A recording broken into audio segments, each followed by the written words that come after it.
Welcome to a bonus edition of 100% Hockey. John Shannon here. Darren Millard en route to Buffalo for the NHL draft that begins Friday night at KeyBank Center. It has been a crazy week when you consider the trades, when you consider the sign-in trades.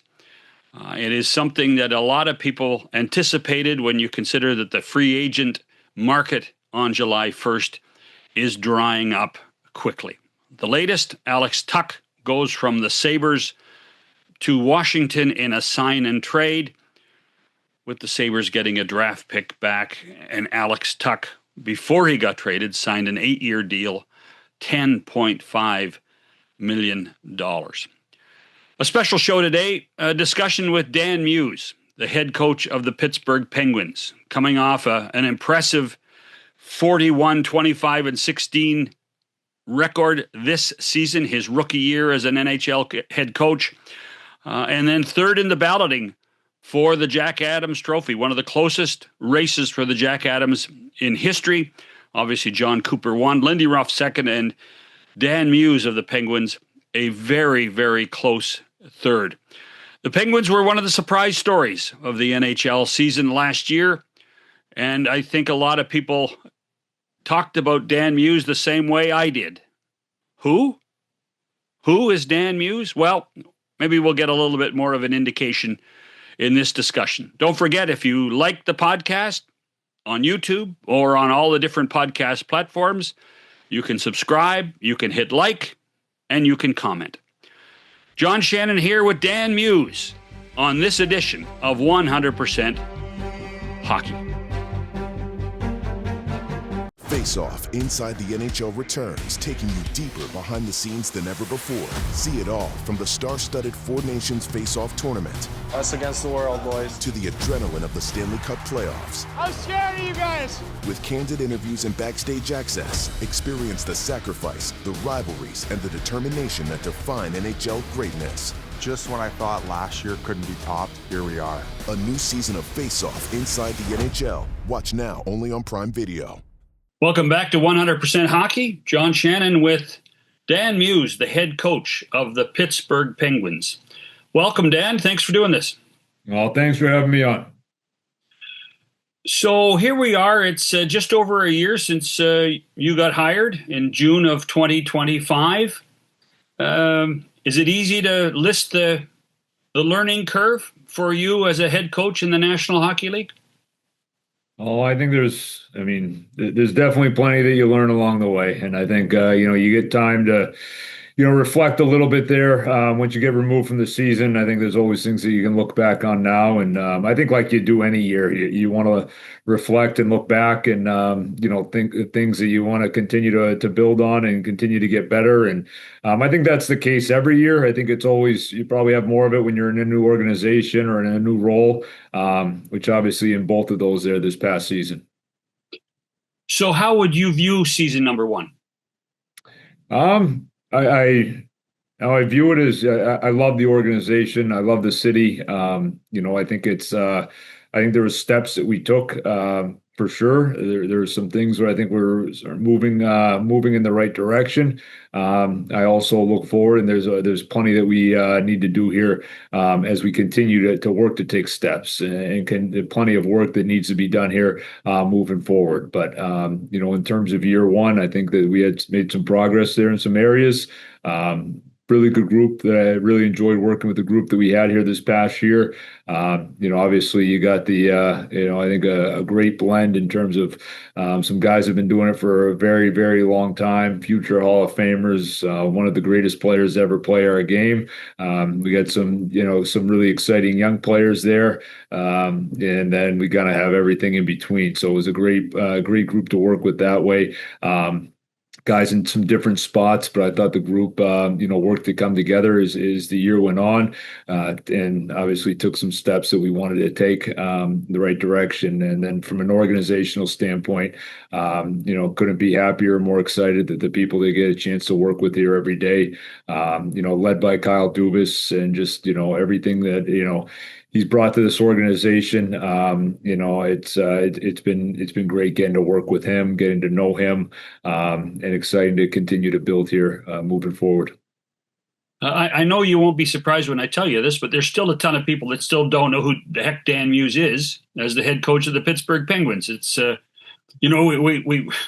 we have a world that hockey coaches seem to be recycled rather than invented. When you think that your friend Peter Laviolette's now been rehired in Los Angeles, Mike Babcock's on the verge of doing it in Edmonton, Jim Hiller's in Toronto, without asking for your full life story, what would you tell people about your path to get to the National Hockey League? It's unique. It's definitely unique. It's a different one. I think everybody's path, everybody's story is going to be a little bit different. Obviously, I feel that not a moment goes by that I don't recognize how fortunate I am and how blessed I am to have an opportunity at one of these jobs because there's so few of them. But I think obviously my path is a little bit different. I wasn't much of a player. I started playing the game late. I started playing the game in Birmingham, just outside Birmingham, Alabama. It's about as untraditional of a market as you'll find. So we fell in love with the game at a young age, but wasn't really even able to play until we moved to Alabama. And so it was a little bit behind the eight ball. You combine that with being a very average athlete, and it was, I had to work for everything that I got, and I had to work, to play high school hockey. I had to work really hard to play Division III, and even at that level, I wasn't much of a player at the D3 level. I was a worker, and but that wasn't a given. That wasn't something like I had to put in a lot of time just to get that, and I'm proud of where I was. And so, I think some of those lessons that you learn along the way, they carry on later on. And so that's kind of that ended up building a foundation for me, just, that I did have to, just to continue to play, 4 years post high school. It was a lot of work that went into that. And, but I'd do it all over again, and I wouldn't change anything on my path. And when you're not a very good player, you get to start coaching right away. And after considering some different avenues that I could have gone down, eventually ended up, starting off as a teacher and coaching, and really enjoyed both of those. And eventually decided after a couple of years that I wanted to, just strictly focus in on coaching, and started at the NCAA Division III level, and was able to work and get an assistant job at Division I, and then got another job as an assistant in NCAA Division I at Yale University. And I stayed there for 6 years, and had some great experiences there. Got to be a part of an NCAA national championship. Got to work under Keith Elaine, who had worked in the NHL as an assistant coach with Washington and St. Louis. A couple of those years got to work with the late Red Gendron, who was an assistant coach in New Jersey, and part of a couple of their cups, and just got to learn from those guys, and have a great experience there. And that led me to go into Chicago Steel in the USHL, first head coaching opportunity that I had. And, there was a great 2 years there, great experience, which ended up leading to going with Peter Laviolette, being offered a position as an assistant coach of the Nashville Predators under Peter Laviolette, which was, obviously something that I feel to this day extremely fortunate that presented itself, and got an opportunity to be an assistant coach in the NHL. Had 3 seasons there, and then I went to from there was the head coach for the USA Hockey NTDP program for 3 seasons. Another incredible experience. Just it's a very unique place. It's different. The things you get to do there, the things you get to try, the players that you get to work with, the ideas you get to share. I mean, on so many different levels, it was an amazing experience, and one that I think came at a really great time for me, having gone from being a head coach in the USHL to an assistant under Lavi there for 3 seasons in Nashville, and getting to work under him and learn from him, and then going back to being a head coach again. And I think getting to apply some of the things that I now knew from working in the NHL, and then getting another opportunity as an assistant coach with the New York Rangers for 2 seasons with Peter Laviolette.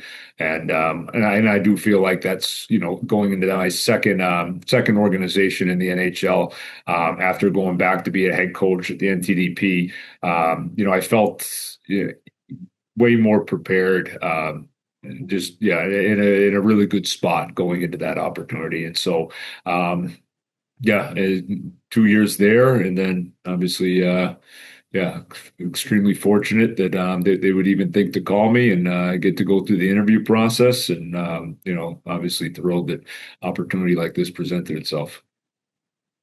For the record, I had to Google where Stonehill College was. So, outside Boston. Yeah, right outside Boston. Yeah. 15, 20 minutes. Small school. They're Division One now. They're Division One. So. There you go. Well, you helped it grow. How many hockey rinks were in Birmingham, Alabama when you were there? There was 2 rinks in the entire state. There was one right out of Birmingham, which was, we lived in a town called Hoover, which is just outside Birmingham, and then the rink was probably 10, 15 minutes away. We just happened to.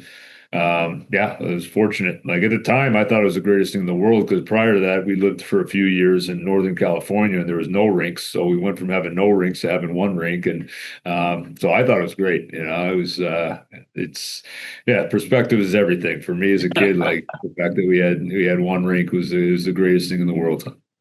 Well, you were born in New England. Born in Chicago. Chicago.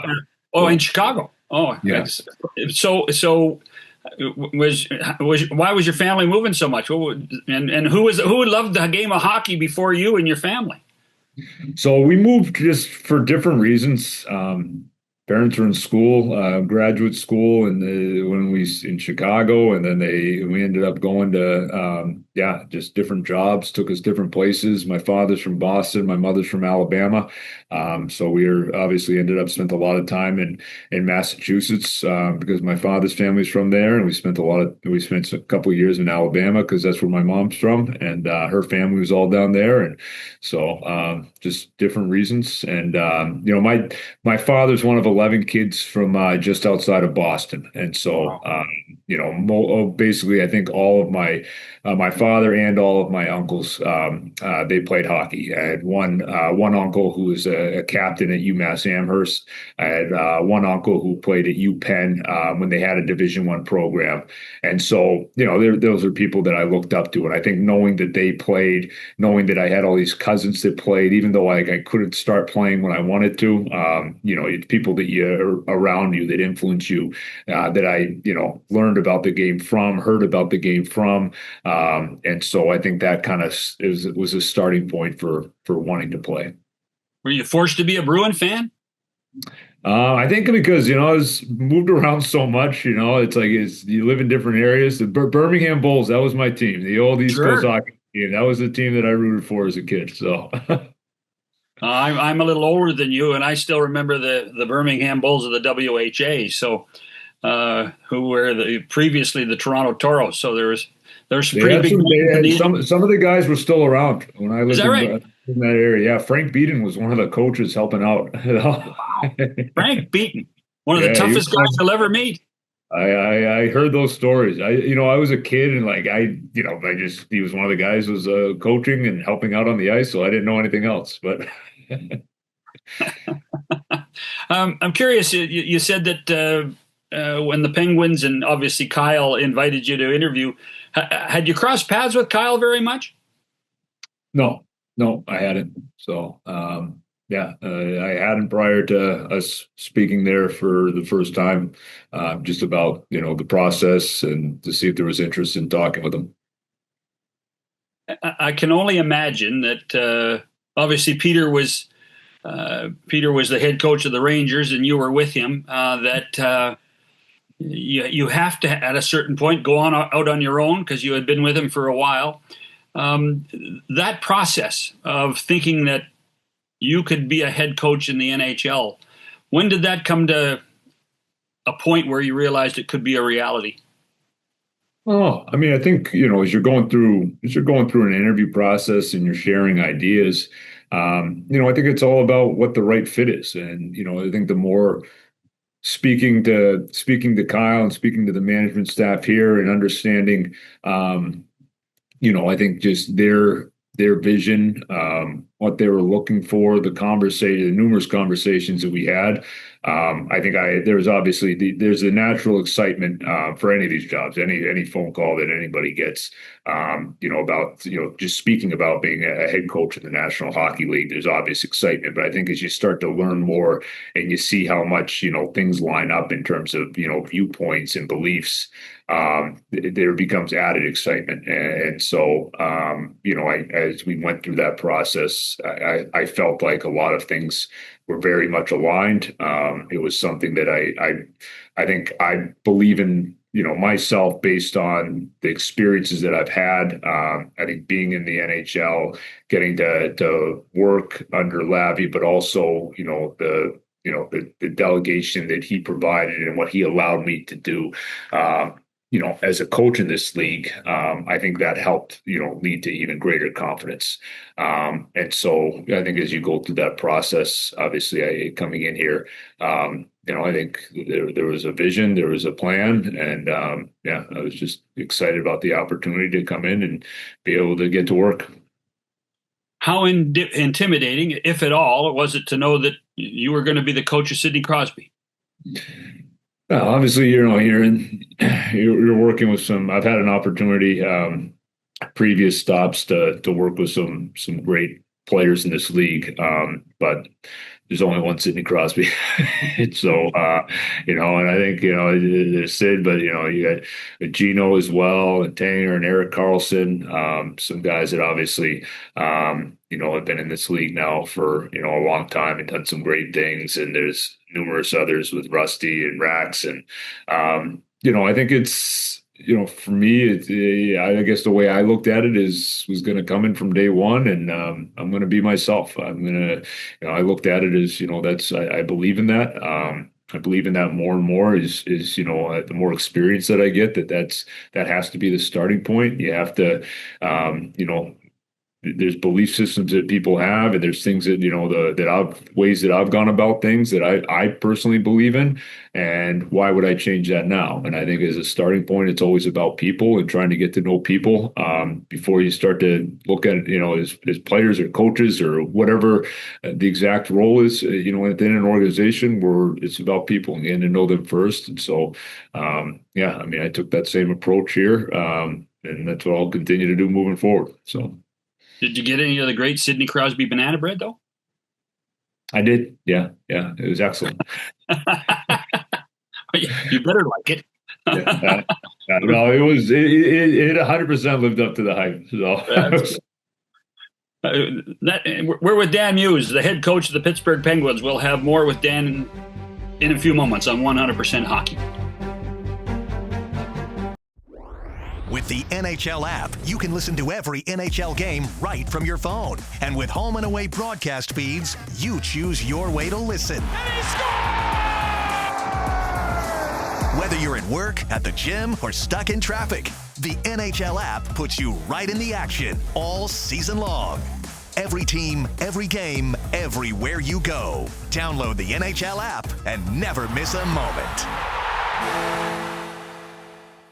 Dan, I'm curious about your time in the USHL and then the development program, because we are at a point now that you are obviously part of the United States being the most prolific hockey country in the world. When you think about it and what has happened, winning the Olympic gold, I'm sure as an American you were as proud as anybody. I'm sure that you had touched a few of the guys that were on that podium. Where and why has American hockey grown as successfully as it has?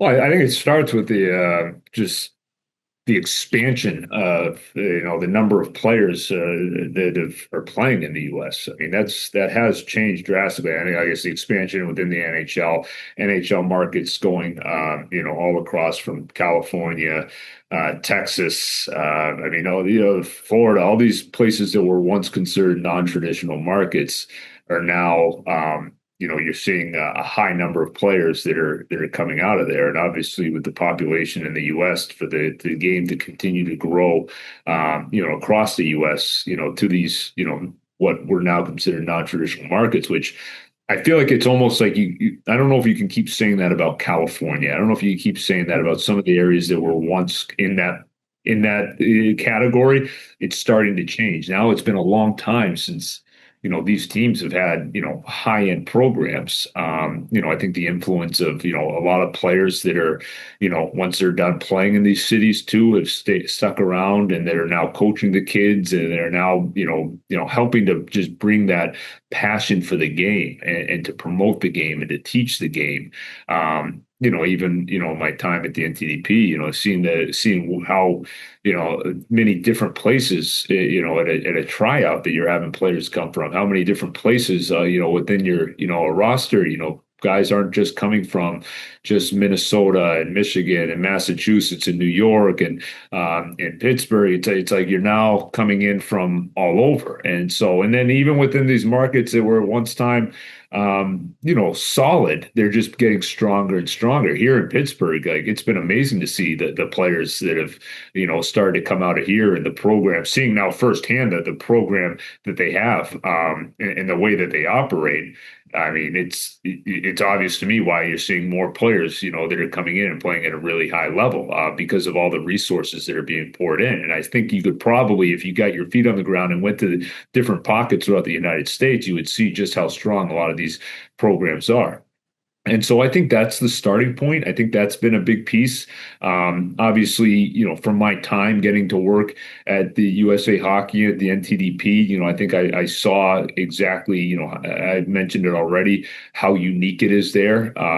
And I think that's, I think it's obviously shown, just even if you look at World Juniors and, the how competitive the United States has been at the World Juniors and the U18 level. I mean, it's changed drastically, if you've seen that. I got to be a part of, I was actually a video coach in 2013 for the World Junior staff in Ufa, Russia, and fortunate enough to win the gold medal. I think that was the third one, maybe. But I mean, you've had a high number since, and so at the time it was a huge, huge deal. It's still a big deal anytime you win, but it's now become, I feel like, much more commonplace to either be right there in the mix or in that final game than it had been in 2013 when I had that opportunity to be a part of that. And so it's continued to take steps. And I think like anything else, you want it to continue to be moving in the right direction. I guess, for me, getting to see some of the people behind the scenes, over the years too, that I know just worked tirelessly for USA Hockey, and to see that growth. I think when the US won this year, like those are the first people that I was thinking of. The late Jim Johansson, number one.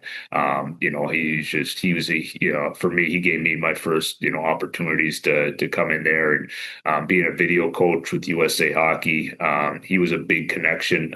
Probably the number one connection for me in terms of being a recommendation to Peter Laviolette when he was looking for an assistant coach, just the different opportunities he gave me for USA Hockey. And obviously he unfortunately passed a few years back, but he's got his fingerprints all over that gold medal. And so I gotta tell you, when they won, I know that there was a lot of discussion about the Goudreau brothers, and yes, it was that true. But first guy I thought it was Jim Johansson. It truly was. I mean, I knew Jimmy for about 30 years. Even though I'm Canadian, I did a lot of work around USA Hockey and trying to get more exposure for the game in the United States when I worked at the NHL. And Jim was one of those guys. And I mean, no Jim Johansson, no NDTP. I mean, he was the driver behind the program completely, and it changed the direction of hockey in the United States. Yeah, no, and I think a lot of people, that have been involved with any capacity with USA Hockey, he was quick to be on their minds. Obviously the Goudreau brothers as well, and that obviously was just, can't think of anything more tragic. But you definitely, I think a lot of people, anybody that I think knew JJ was thinking of him, and then. Scott Monahan too, who's been at NTDP for like since the very beginning. He kind of just is in the shadows. You don't like hear about him as much, and he stays in the background. But I mean, he's been there from day one, and like so, I know he was the first person I texted after they won, and was really happy for him. So, but you look at you look at international hockey now too. It's like it's so competitive. I don't know if it's ever been as, competitive as it is right now, where, I mean, the top countries they're going to keep pushing and they're going to keep pushing. But now you also have a lot of these countries that maybe, in the past they were, you could just go through the motions of those games and you're going to still win by a lot. And now it's tight, it's close. And so I think, hockey on a global stage, seeing, even for me being with USA Hockey and getting to see and hear about what some of these other countries are doing now and the amount of resources that they're putting into it.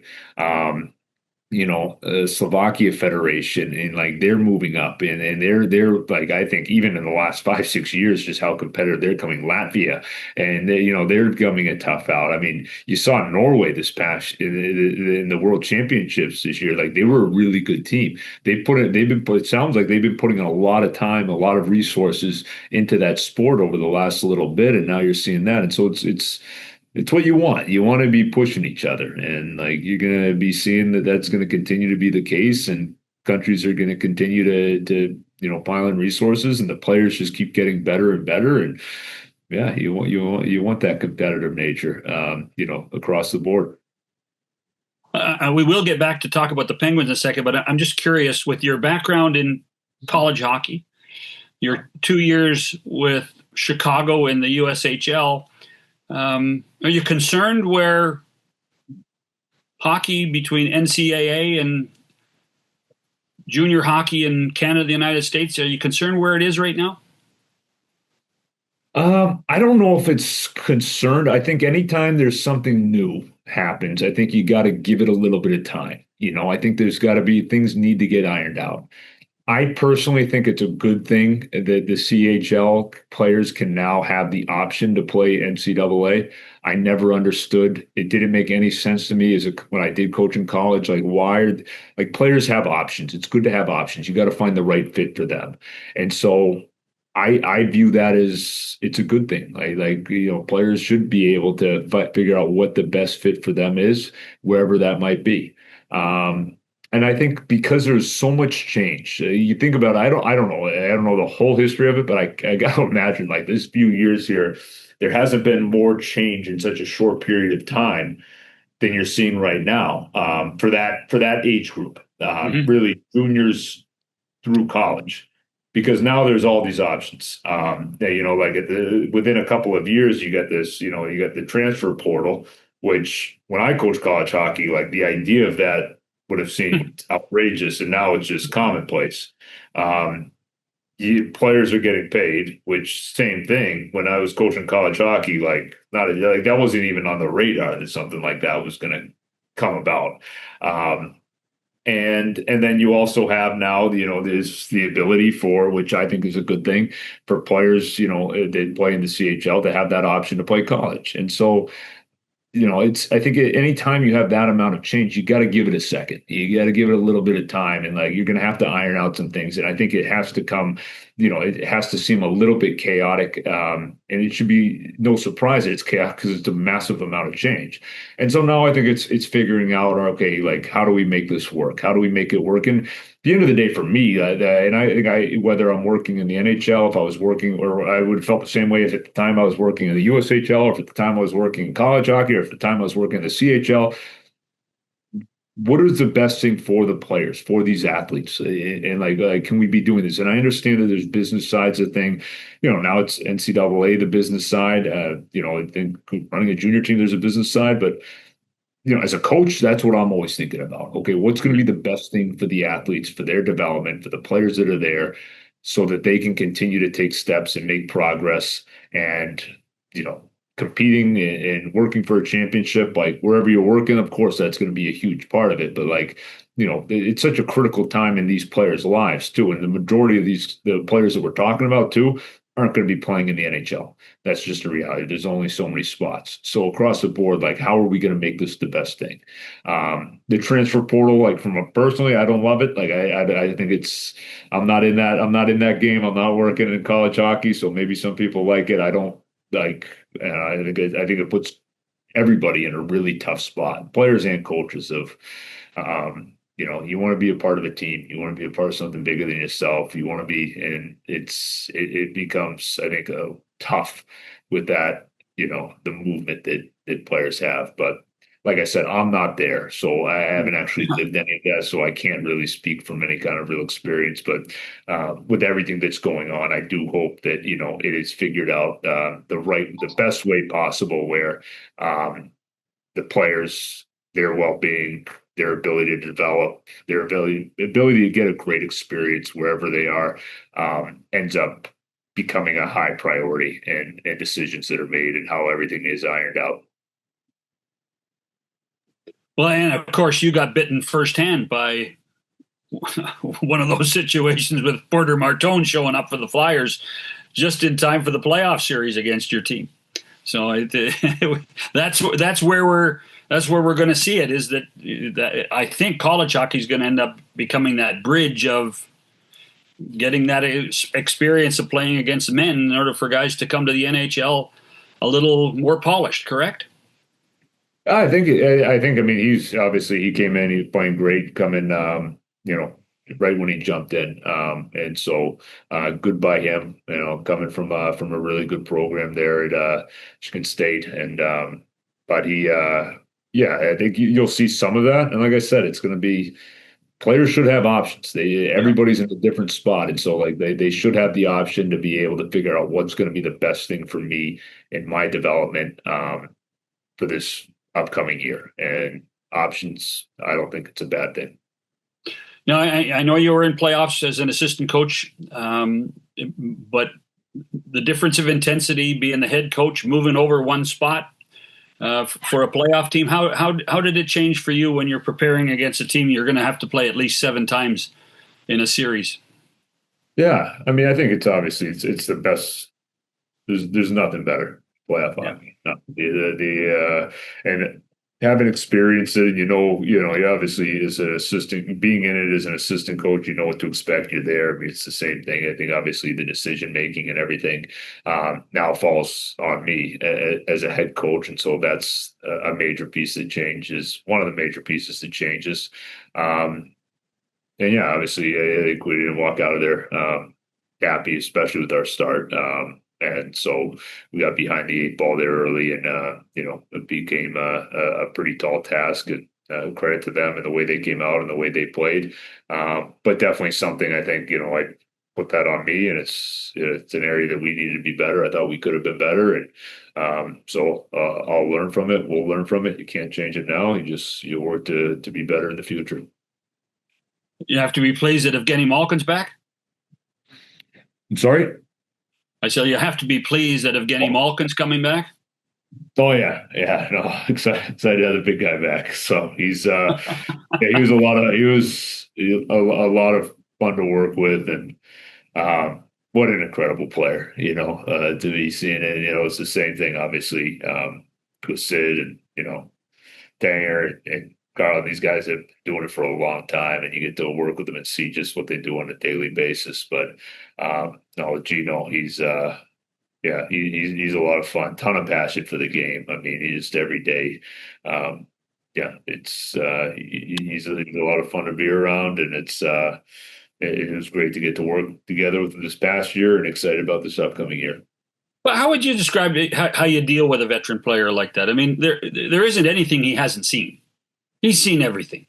And I don't know if I love the term deal with. I think it's more work with. We're working together. It's like not deal. I don't know. Deal with it for me. That's like there's a relationship. You want to work together. I mean, I think with those guys, I think everybody's in a different spot. It's like like you're not gonna. The conversations are probably going to be a little bit different with guys. They are going to be different with guys that have been in the league for this long than maybe it is with a player who's in first or second year. It doesn't mean by conversations are different. That doesn't mean I'm necessarily treating people different. Like I feel like I try to treat people all the same. Like it's like I said before, it's about relationships and people first, but the conversations sometimes are going to be a little bit different. And so. Yeah, I think even within guys, no two people are the exact same. Even guys that, have played X number of years, a long time in the league, two different guys, they're still different people, And so I think it's just getting to know them and getting to learn what the best way for us to work together is. And there has to be some satisfaction for you. I mean, you got in working with Anthony Mantha, more out of Anthony Mantha than any other coach has gotten in the National Hockey League. Yeah, oh, he's another guy. He's I enjoyed working with him as well. It was he's obviously a big year there, and career highs in just about every category. He credit to him. Like he came in here like with something to prove, and I think he did. Like you're coming off a tough injury. It's a tough rehab. It's a long summer. It's not a lot of time on the ice. But even from like some initial conversations I had with him. In the summertime, like it was pretty clear to me that like he was coming in this year he wanted to make some noise. Like he wanted to help the team, but I think he wanted to also at the same time be able to come in here and show the hockey world that he can play and what he's capable of. And to come in, I think it was 33 goals. Like it's a big season. He's a big part of why we took a step in the right direction this year, why we made the playoffs. And so yeah, I was really happy for him. And obviously, he put in that work to get ready, and he's the one on the ice doing it. So happy to see him do what I know he was setting out to do this year. I don't want to put you on the spot, but your two goalies next year, Shilovs and Murashov? Oh, we got a lot of time before the start of the season. So, curious. So, what is your summer like? What will it be like? My summer? Yeah. No, my family stayed in New York this past year, so my summer is moving my wife and 4 kids eventually here to Pittsburgh. So we took the year and kind of they stayed back. So that'll replace any kind of family vacation. I think is going to be making it's always a lot of fun, and we've done a lot though, so we've gotten pretty good at it. I think for me in the summertime, it's. I think we asked the players to get better in the off season. I think it's the same thing for coaches. Like, let's find ways to get better. Like, it's not going to be honestly, like I don't look at what I do as a job. Like I love what I do. I'm excited every day to come to the rink and whether it's in season to get to be on the ice and work with the players and do all the things that encompasses this job in season, or if it's in the off season, to have an opportunity to look at different things. So you don't get a lot of that time in season to be able to maybe reflect or to look back on some, different parts of the games that maybe we could do better, or look at some things that, are being done in different places, or look at some things that maybe are done in different sports, and to be able to have conversations with people in different fields. And so those are ways that you get better. And I think it's on us. Like we ask the players to get better in the off season. I think we should be doing the same thing. And so, I think that there's obviously boxes that need to be checked in terms of like just in preparation for next year that you're always going to have. But at the same time, I think that there's ways that you can look at different things that, you just might not have that opportunity to look at during a very busy season. I'm curious, you learning from other sports, is there something that comes to mind? Oh, I mean, I think it's just soccer. I think that's one. Like, that's one I got probably looked at a little bit more in the last couple off seasons. But I think, anytime whether it's reading up or it's a conversation with coaches in other sports, you might just hear things from a little bit of a different vantage point. Like I think we have those conversations with coaches in our sports when it might not even have anything to do with tactics. It could just be with day-to-day, with working with your group, working with your staff, working with your players, just hearing different ideas. And you're never going to take somebody else's ideas just because it's an idea, but it might make you think of things in a little bit of a different way. I think there's one. There's all the sports, there's little things that you might be able to take away. Nothing's quite like hockey just because of the speed of our game, and there's just so many different elements that are different. But there's definitely some takeaways there. Are you a reader? Try to read, yeah. What's the last book you read? See, the last one that I had, Hidden Potential, Adam Grant. That's yeah, and that was good. More on the kind of behavioral science things. So we all need more behavioral science, that's for sure. So we can all improve on certain things that way. Will you talk to the players in the summertime? Yeah, we touch base. You do. Yeah, try not to bother them too much, but touch base, just see how the summer's going. And yeah. Well, I'll tell you what, Dan, I really appreciate the time. You can see your passion and your understanding and how much you love the game and how much you love your job. I appreciate what you did for us today. Well, thank you very much for having me on. Dan Muse, head coach of the Pittsburgh Penguins. You're listening and watching 100% Hockey. Face Off Inside the NHL returns, taking you deeper behind the scenes than ever before. See it all from the star-studded Four Nations Face Off tournament Us against the world, boys. to the adrenaline of the Stanley Cup playoffs. I'm scared of you guys. With candid interviews and backstage access, experience the sacrifice, the rivalries, and the determination that define NHL greatness. Just when I thought last year couldn't be topped, here we are. A new season of Face Off Inside the NHL. Watch now only on Prime Video. The other big story about the Penguins this week, obviously, is the official sale to the Holloway family that now take full control with Jeff Holloway becoming the governor. And it certainly appears that Kyle Dubas has fully entrenched himself within the ownership and the management group as he rebuilds what the Penguins are. He's got some challenges. He's got some free agents to sign if he wants to in Anthony Mantha. And the Penguins, like most other teams, still have their first-round pick. They picked 5 times during the NHL draft, including 22nd overall on Friday night. That was Dan Muse. Thanks for listening. We'll be back tomorrow. Millard in Buffalo. Brian Lawton talks about being the first pick overall.